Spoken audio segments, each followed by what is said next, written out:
Good morning. Good morning. Hello, everyone. Or good afternoon, depending where you're coming from, or even evening. Nice to be with you. I'm Francisco Gable, and I'm here in Berkeley, California. And I'm going to sit with you together here. And so let's just jump in and get started and do our meditation.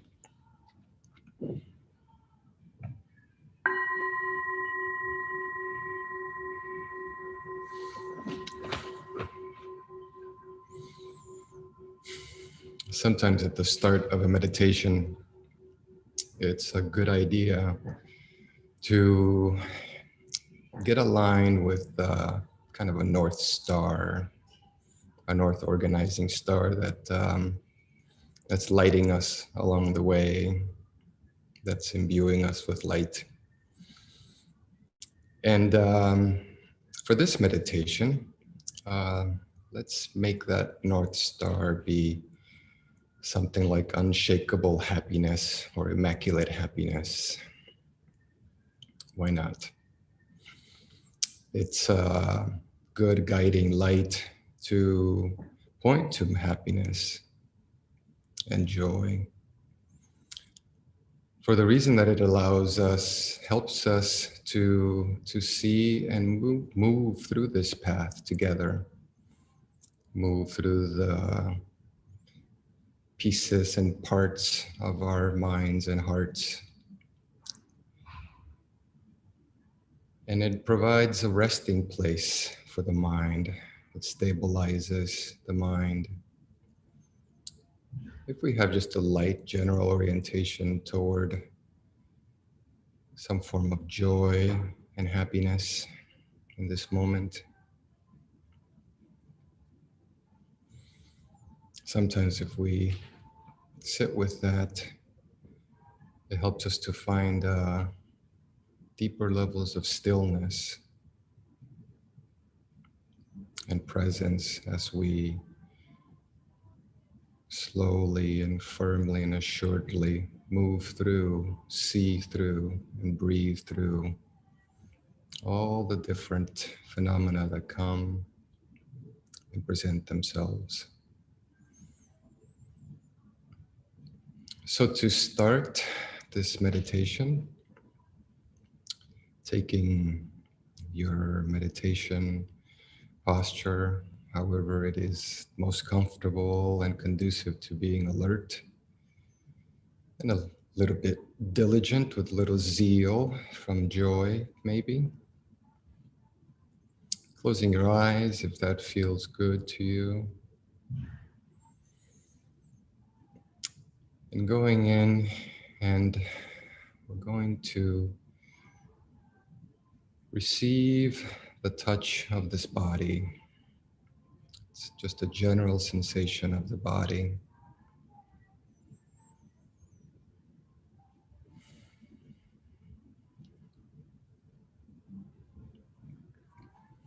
Noticing the breath, such as it is. And noticing where it might be more comfortable to rest your attention in the cycle of the breath as it arises, as it's present, as it ends.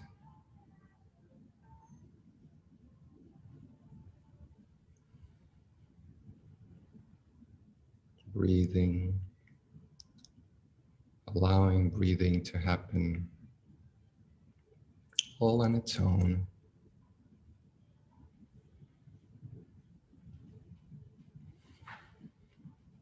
And almost as if you were being touched by a soft, delicate finger or a feather or something very comfortable and soothing.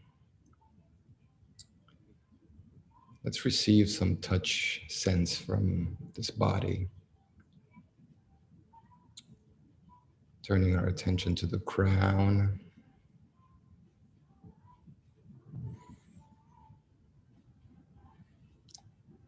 Relaxing as if we're just being touched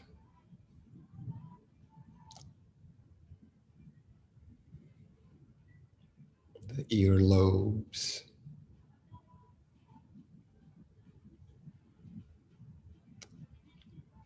the back of the neck, those occipital bones.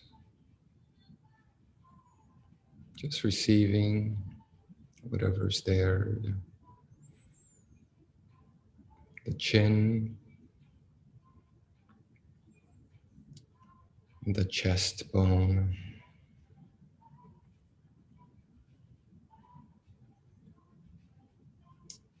Feeling the touch of both shoulders.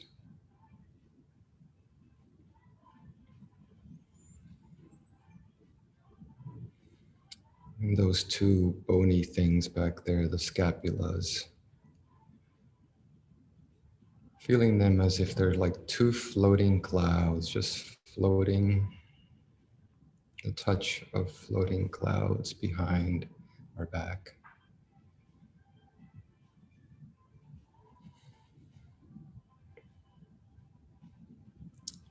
Continuing further down, feeling the belly button. Maybe just a gentle, soothing touch that eases.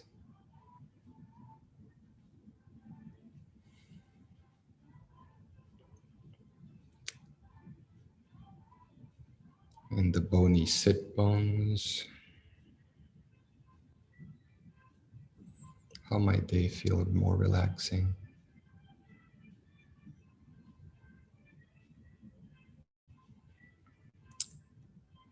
The top of the thighs and the back of the thighs.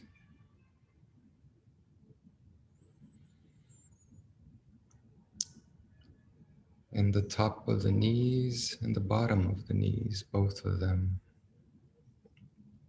Like a gentle, soothing feeling, receiving whatever's there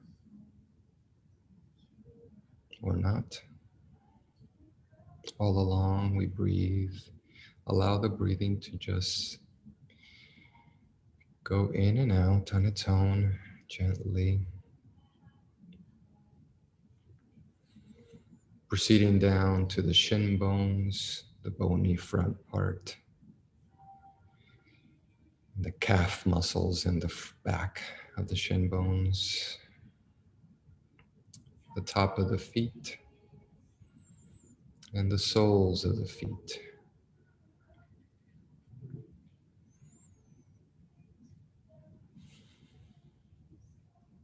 Relaxing, if it's possible, how it's possible, soothingly receiving.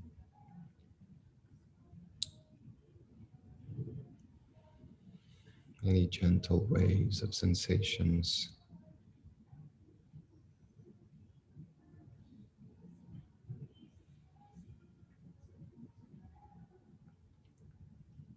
And if there are unpleasant sensations, noticing them, maybe saying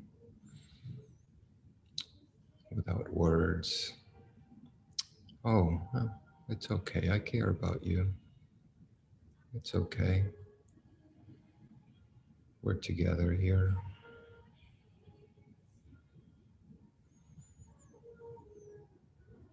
And continuing with the rhythm of the breath. In, out. Air moving in, air moving out.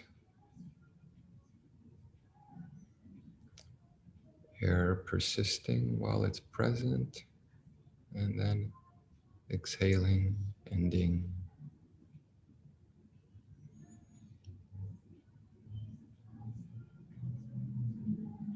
Sometimes uncomfortable sensations just kind of evaporate away on their own. Sometimes they don't. And we just engage them with a caring, really, really soft awareness. Letting them being here with all of this, all of these touches from the body, all over.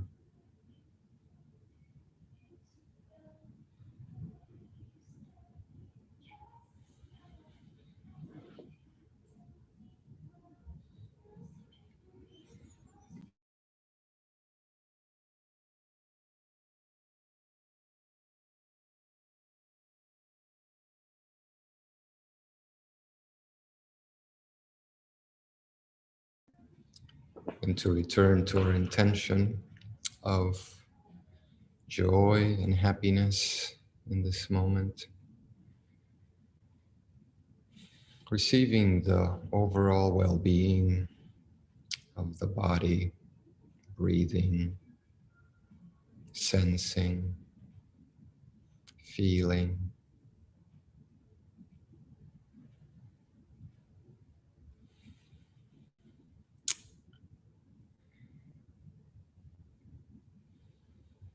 Noticing there's a joy of just simply the body being, nothing going on, no doing of any sort right now for just a little bit. Just breathing and sensing these soft touches, all the touches, allowing them to settle, calming as much as is possible, but receiving that calm.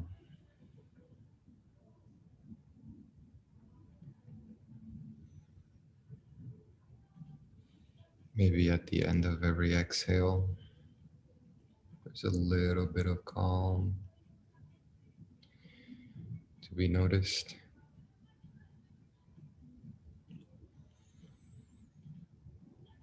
Or at the beginning of an inhale that brings in wonderful air. There's a calming.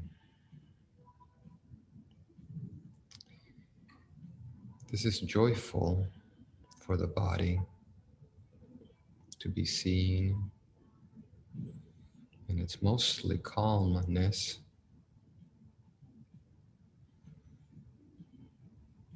It's good to be touched by the body's sensations.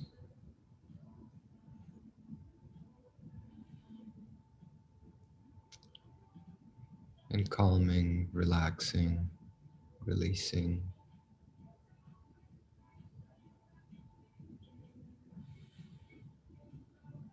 The mind can stabilize in this calm joy of the body, in its wellness, its well-being.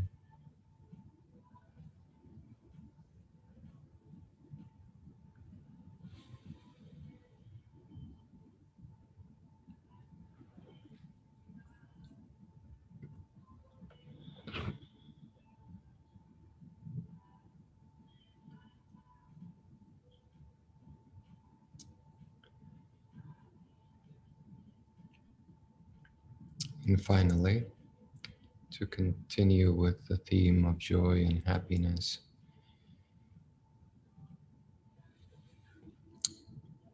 touching in on that happiness of the body and the mind, calming and stabilizing together. Tuning in to that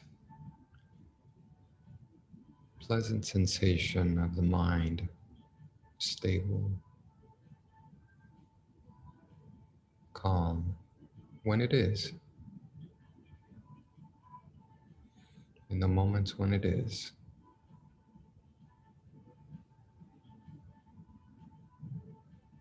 And with this same happiness of mind, resting on that along with the breath, the in and the out, joining the two together to notice It's like we're bolstered. Our noticing is bolstered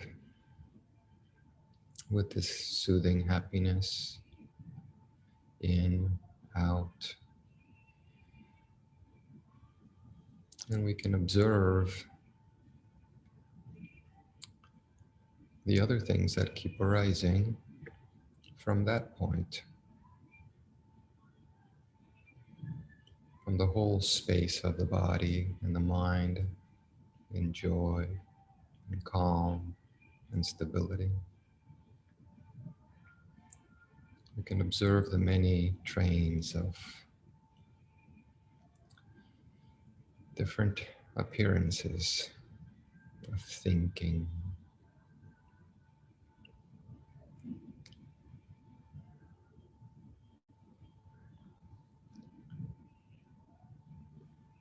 And from that vantage point, we can let them just be there, maybe observing them gently, caringly, joyfully, saying, oh, how interesting. Let them play along.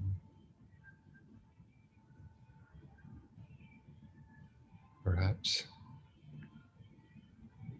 resting on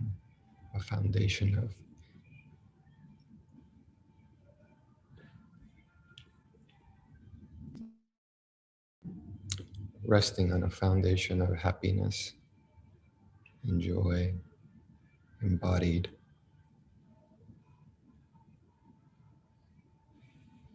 continually being touched by that touch of the body in its many, many, many sensations of goodness.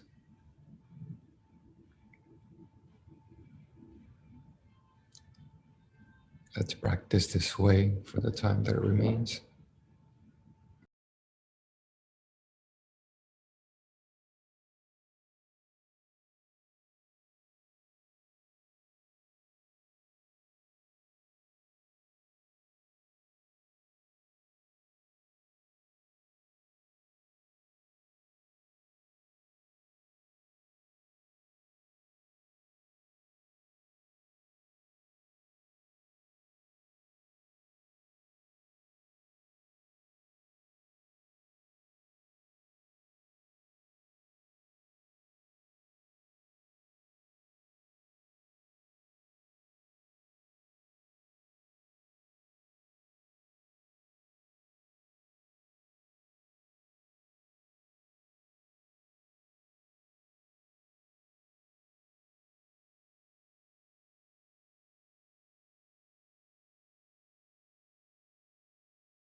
Being touched by the touch of the body's sensations. Being touched emotionally in the heart. That word touched. By so many sensations through the in and out of the breath.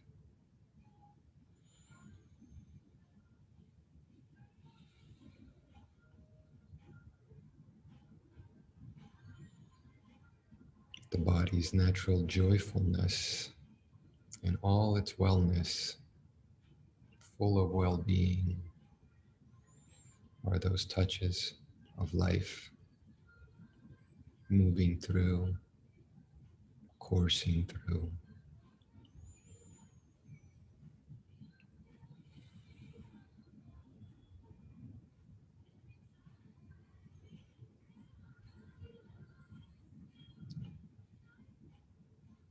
Knowing the pleasant feeling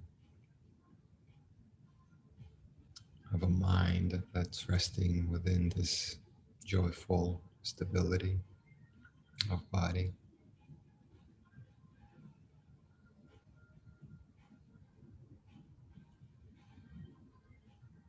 Letting yourself be touched by that mind, happiness,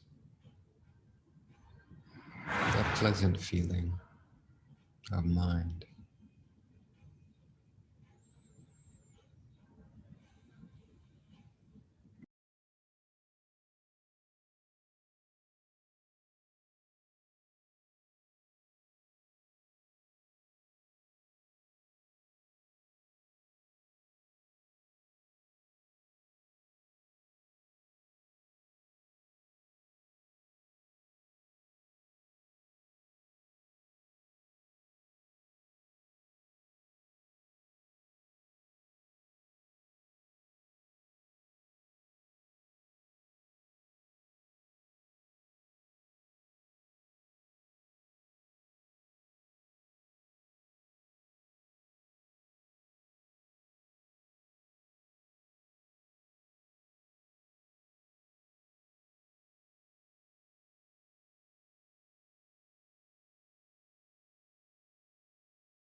Thank you so much for joining us this morning, Francisco, and being here with us, talking to us.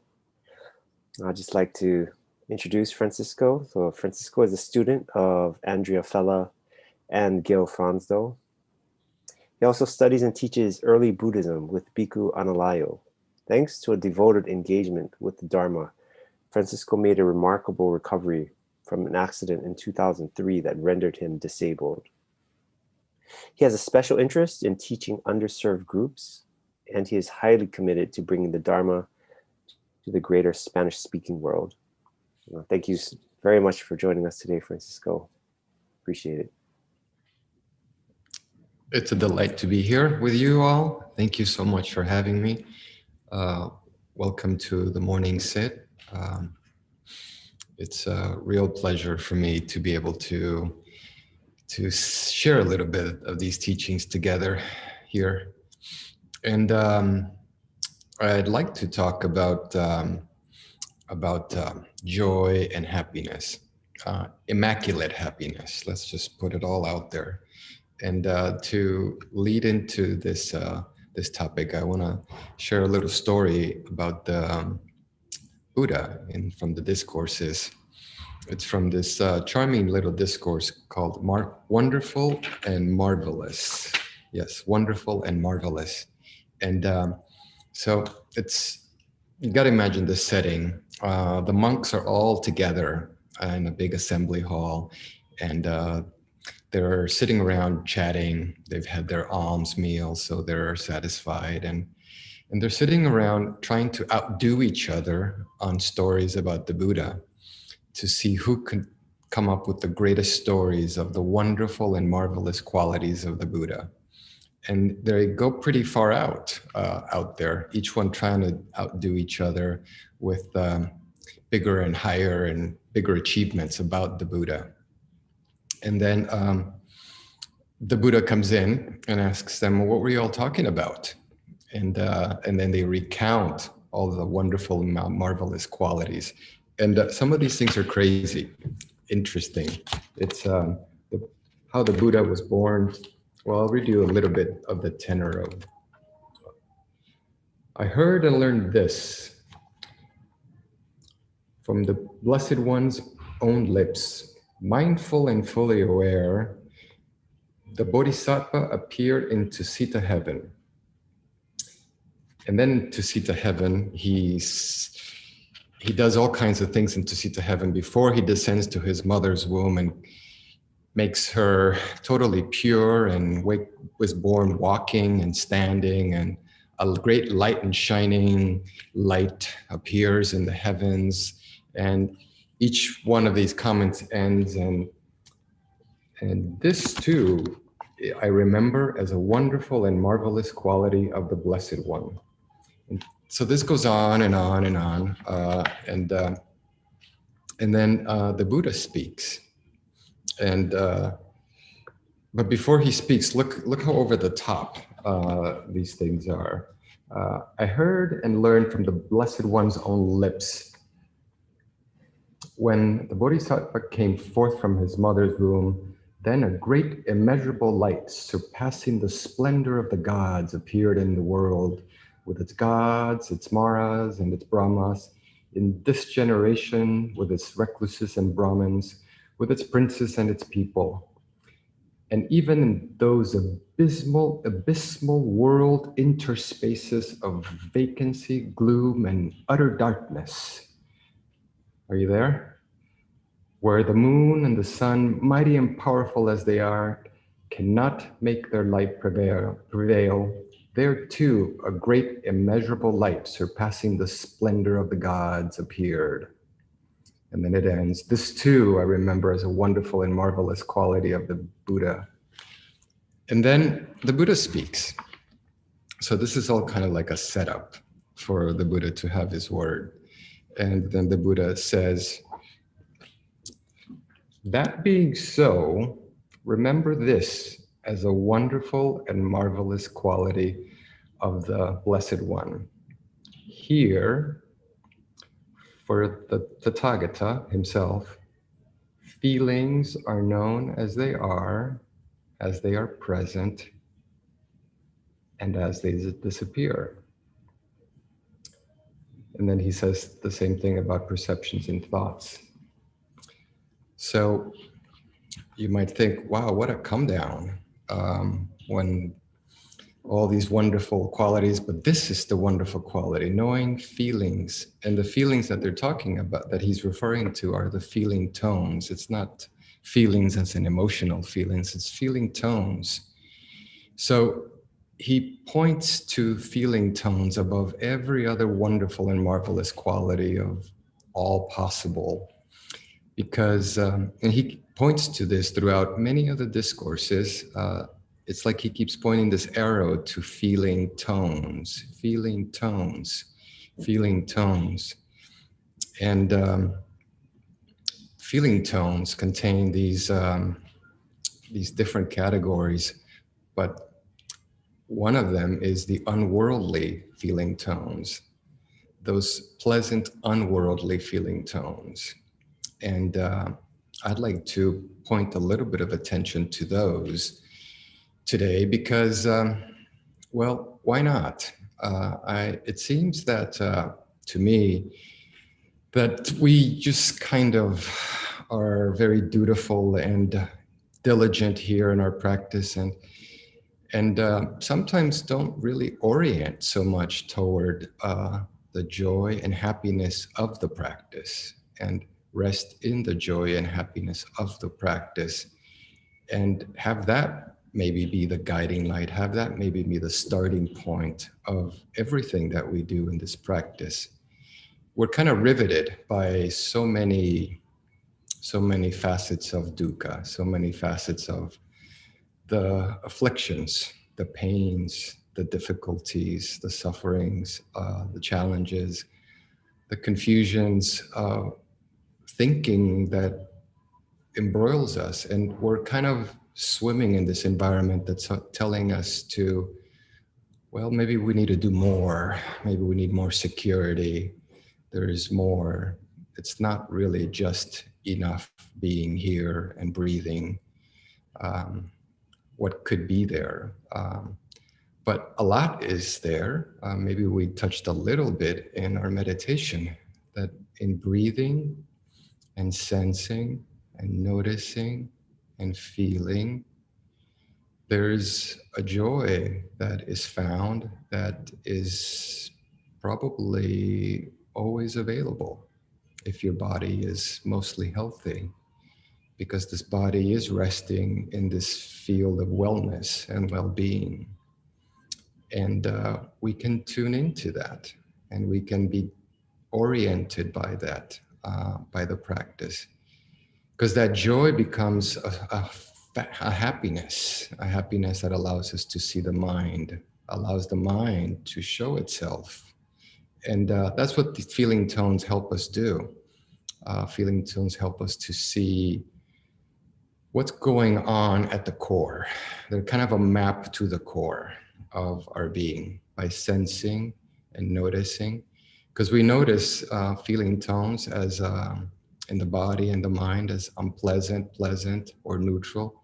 And each one that we notice, and there are billions of them to notice, billions of them to notice in our experience.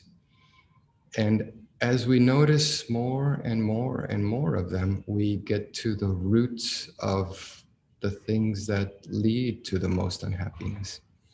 And that's why we're pointed to them. Each joyful, each pleasant feeling that comes has a root of kind of wanting more, that root of greed. These are latent roots in us. So it's the latent root of aversion, the not wanting. And then there's the latent root of ignorance, of delusion. And so each feeling that we sense into allows us to get to those roots, allows us to see them kind of evaporate again and again if we rest on them, like we maybe did in our meditation a little bit. And so that then we can come to that kind of emotional tone of insight. What does insight feel like when it's happening.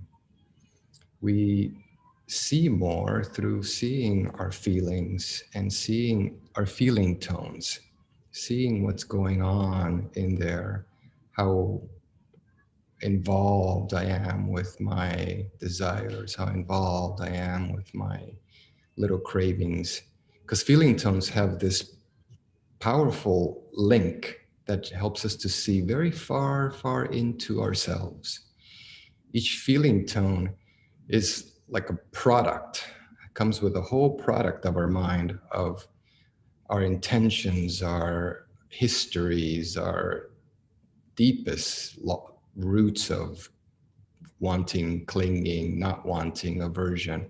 And just by noticing that, oh, that's unpleasant, we can stop that whole link of that leads to the craving that then goes on, goes on. So when we notice, we can really penetrate through, which is why we develop more vision, because we begin to see more how much we are embroiled and knotted up by the senses. And then we can come to the joy of enjoy the body without sensual desire. We get to know more what it's like to experience the pleasures of the mind, those pleasures of the mind, the happiness of the mind that is not tied to anything sensual. That's kind of the flavor of insight that we like to touch into, and we could touch into it a lot more than we do by orienting toward a happiness, simple joy of being being present during an argument, and being more present than being in the argument. For example, noticing a beautiful sunset and appreciating it more because it's beautiful and because we can see it. We're seeing it because it's a changing phenomena. We see the changing aspect of it, and we appreciate it all the more because we're connected to an appreciating, seeing, and a knowing. So knowing is something that keeps increasing. By knowing our feeling tones, how do we feel? Feeling tones are not the same as feelings, obviously. Feeling tones is the tone of different contexts. The ouch, the ooh, I like that. There's a touch of sense, oh, I want more coffee. And then there's a, oh, yeah, I want a second cup. That second mental little thing we add to everything that we push and pull or ignore. And we ignore a lot, a lot. So the more that we notice and go with that through the flowing of the stream of the sensations involved in all of this, because this is all a living, flowing experience. We can sense that. That's why the body is so important, to show us that there is a ton of touch going on. And there's a ton of touch that gets interpreted as pain, for example. And it is painful. And then we can get close and notice it. We receive it and notice it. And maybe with time, notice more and more how it transforms. And in noticing that transformation, our vision increases, because we're sensing the change. We can sense the change. And every little bit that we do, it just keeps adding up. And it's just a glorious thing, because, well, it helps us to get out of some of the really bad things in life, like major depression, for example. just comes to mind. I came into this practice with clinical major depression. I didn't even know what that was. I couldn't understand the category, the diagnosis when it was placed before me, and um, and it took a long time to really work that out. I had a major depression for a very good reason. I had a big accident and became disabled. Overnight, I got a disease that made my spine and the equivalent of a 95-year-old person's spine, and it was collapsing and producing a lot of pain. And I became disabled and then basically withdrew from almost all my life. So yeah, I was very depressed, and it was a long process of finding joy again. I couldn't understand the word joy for a long time. It was the most complicating thing in the world when someone asked me, "How are you?" For years and years and years, people asked me, "How are you?" And I could I never knew how to answer that because I always hurt physically, and I was depressed. And it took a long time to understand being depressed. Depression is very tricky to see sometimes. And so finding the word good, I'm good, took some long years of care and treatment and meditation attention to those deep inner recesses of affliction that were looking to be noticed and understood and reorganized, accepted and healed. And by coming back into the body, this practice is a body-centered body. Mindfulness, as maybe you probably have heard many times, I hope, mindfulness is a body-centered activity.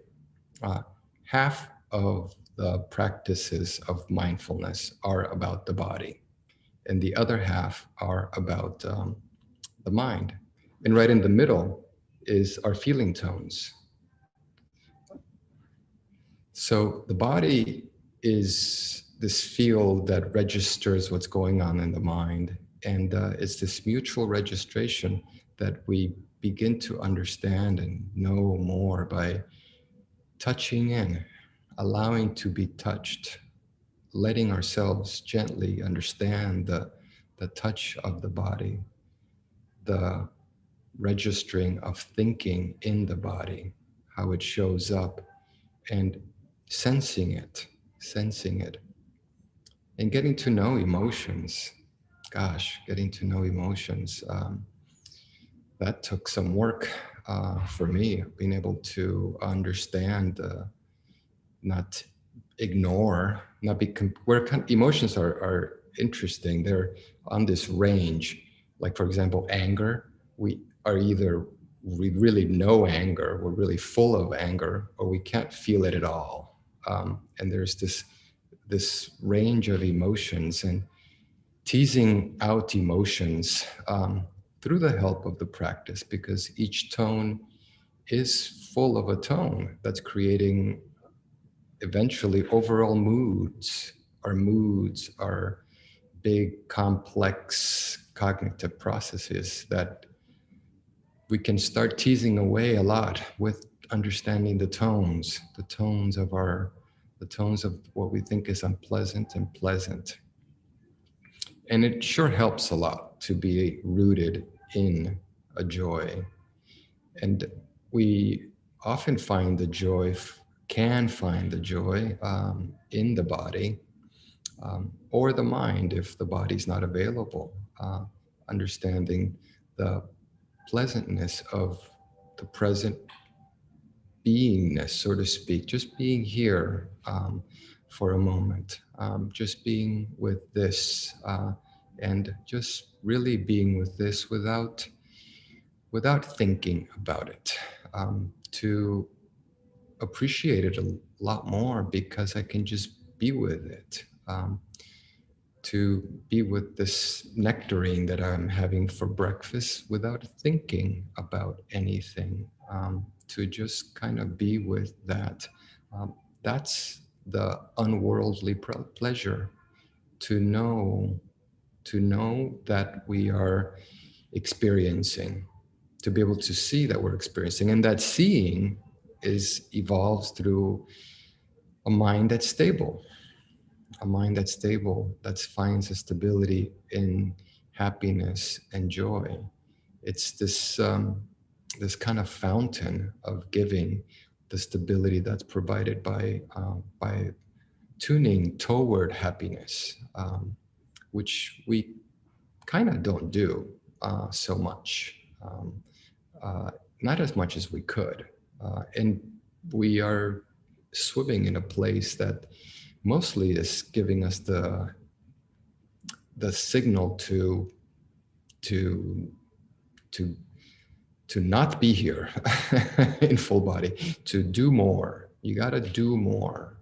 You got to do more in order to be relaxed. You got to do more in order to be liberated. We've got to work hard at meditation so we can have this concentration that's going to solve all my problems, or the worldly things of security and worries. But we can provide for ourselves. And that's what I've learned in this practice the most, how much I'm the custodian of this world of mind that I'm in, and that I build it, and I create it by simply noticing, sensing, and feeling, and being. Maybe that's just being that way, being without doing, just noticing, learning to notice what I'm noticing, sensing, understanding the sensing through and through and through, and being emotional, understanding where we are. It's very helpful to understand where I am in my emotional state of body being right now, to be able to understand it first of all, so that it can flow along instead of being blindly constantly possessing the whole mood of my mind. The mind that we liberate is this vast thing that has this wonderful knowing capacity of emotion, and it's much more. It's much, much more than that. But we have to work through emotions. It's good to be intelligent of what leads to my emotional state. What do I add? And again, it can come down to the feeling tones. What is been the driving set of feeling tones that have been driving me this morning? Where they how conducive are they to happiness, to the happiness of insight, the happiness of being in the present, being in the practice, being in the presence of just the wisdom of how things are flowing through, coming back to flowing through, flowing through, flowing through. I was, look at the time here. Last week before last, I was getting a test, one of those, I have to check my body. I have all kinds of physical spinal things that need a continuous checking. And I was checking the visual field. They were checking the visual field in this big machine. It's just really cool, big. It's like a big eye. And you look into this machine at these little dots. And then there are 4 little dots that you look at to move between the 1 dot and then the 4 dots.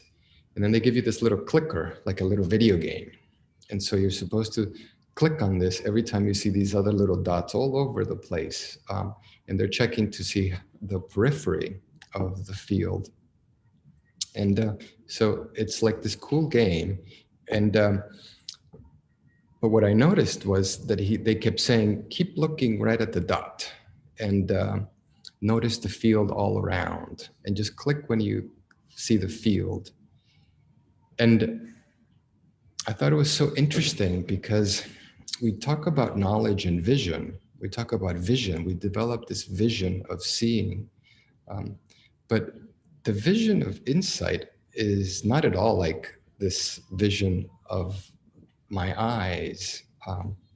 It's somewhat like it, but it doesn't have a specific location. It body sensations are all over the place, and then the mind sensations. Once the mind is liberated, the mind is the mind that knows space, endless space. It knows endless benevolence. Where's that? It's not in this little field of vision.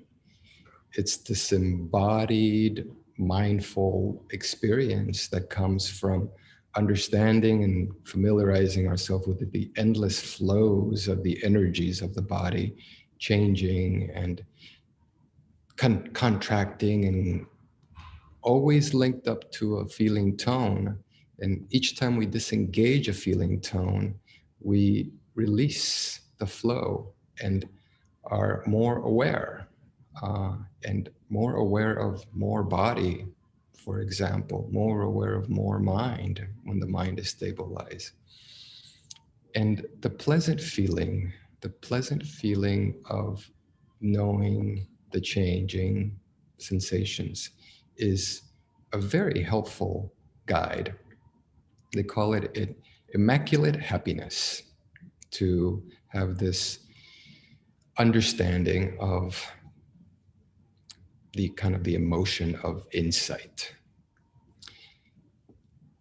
So I hope that maybe you might tune in a little bit to the joy that is present, the wholesome joy that is present around, within, here and there, in little bits. Every little bit counts because it's around a lot more.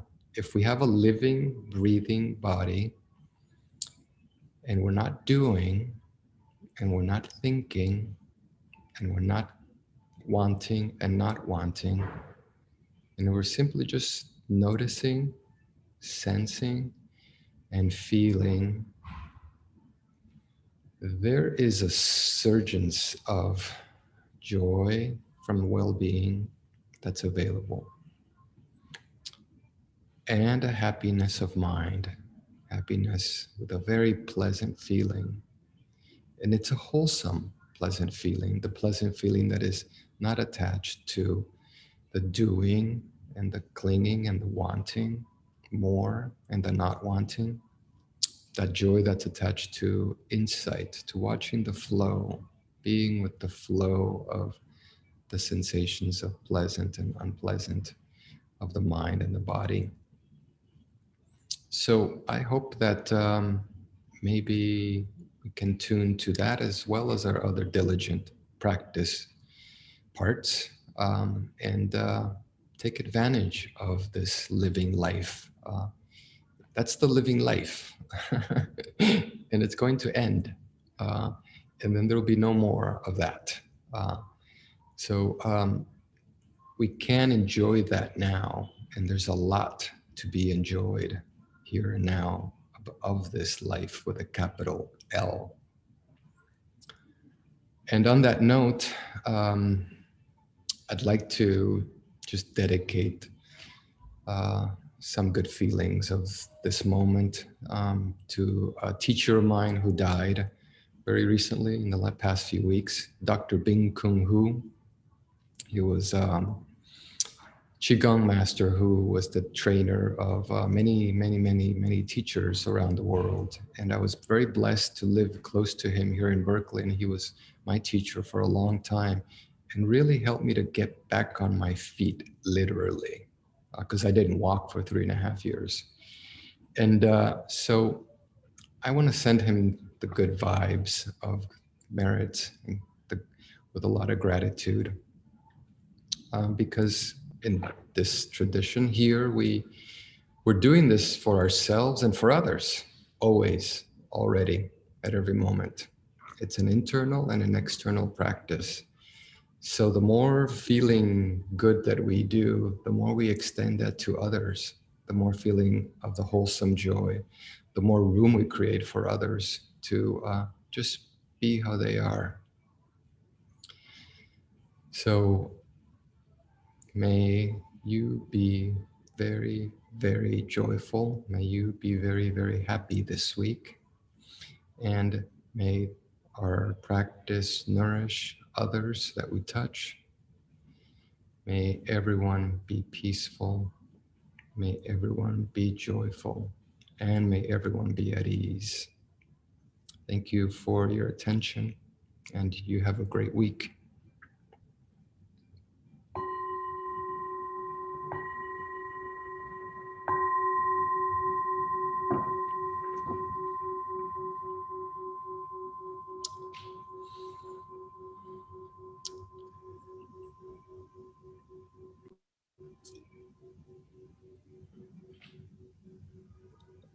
Thank you very much, Francisco. We've got some a question. I'll take one or two questions like Gil does, and then we'll wrap it up. So feel free to post any questions you have in chat on YouTube. If you want to, you can post it in the chat there. And Francisco will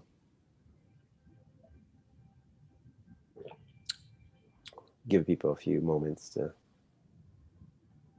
You're welcome. I see. Thank you so much. Welcome. You're welcome. Thank you. Thank you. Thank you. Have a wonderful week. So Francisco, so Shauna has a question. She said, how did, and this is something that I'd be interested in hearing too, is like, how did you kind of move through your depression, that you were going through?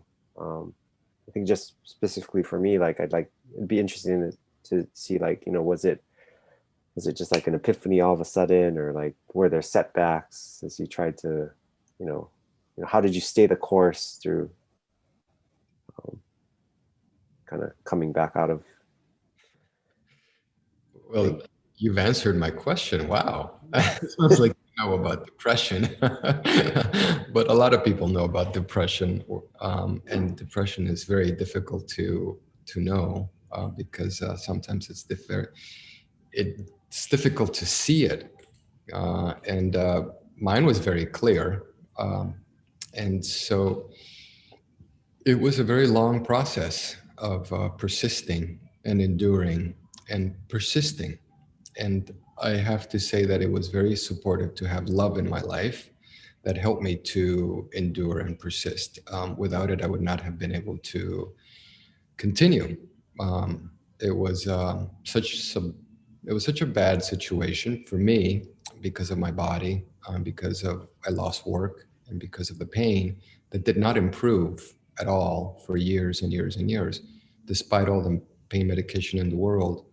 It just seemed like I was just losing more and more capacity and going downhill entirely and in pain. I pretty much, I didn't pretty much, I sat my family around and we talked about ending my life because it just wasn't worth living. So I had suicide ideation for many, many years. So it was pretty complicated. And just like all our knots, we begin to just tease them out. We try to tease out one thread at a time. We just tease them out. And persistence and endurance is so key to keep unthreading and finding the trust that each thread, it builds a foundation of stability. And slowly I learned to find stability, mostly through my mind and my body. And when that stability started to build, it really started to heal things fast. I think the body and the mind, for me, it was about coming back to the body because the accident had taken me so far out. But the body is this tremendous repository of life and being and nourishment that holds us together, that provides a big space field for the worst of the mind's terrors. Um, so learn how to learn a lot from each layer of knot and going back into its deep old roots and finding bigger knots there that needed to be unknotted and understanding how they came to be and incorporating them into the present moment, giving them room. That's where the body really helped me to give them room to be all here together, and learning to just sense and feel, and noticing again and again to just come back to these simple things of this practice. So the practice, this practice is huge. There's so many supports. I was supported by tons of things of this practice. You know, we have these big fat books, and they're full of these beautiful, helpful guiding points for going on and and thriving, because we do become liberated in this life. We do have this extraordinary mind that is a mind heart that is vaster than anything we can suppose, and it's really a wonder of life. Yeah, Cindy also had a question. Maybe this will be the last one. So what led you to the Dharma? Was it a person or a reading? It was a person. It was a yoga teacher who taught me back care yoga and showed me how being quiet and how nourishing being quiet was. And then I just went to MBSR, mindfulness-based stress reduction, because that's where they put the people who are really sick and you can't do anything more with them. I was in a, not walking and stuff. So I ended up there and had my first day of silence in an MBSR. And after that, I was hooked forever onto this practice and just started looking into it and getting very, very, very engaged, much to my good fortune.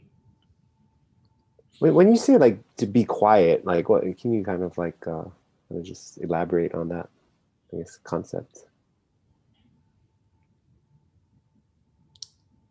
Well, silence, like that moment of silence, like taking a breath. We take a breath and we're just silent during one breath. And we take 2 breaths and we're silent for 2 breaths. And we take 3 and on, each one that we are intentionally just with the sensation itself is a moment of silence. Just being with it as it is. Before the train, the deluge of thinking presents itself and as what it is, but there's something else. Just that. Thank you so much. Have a great week.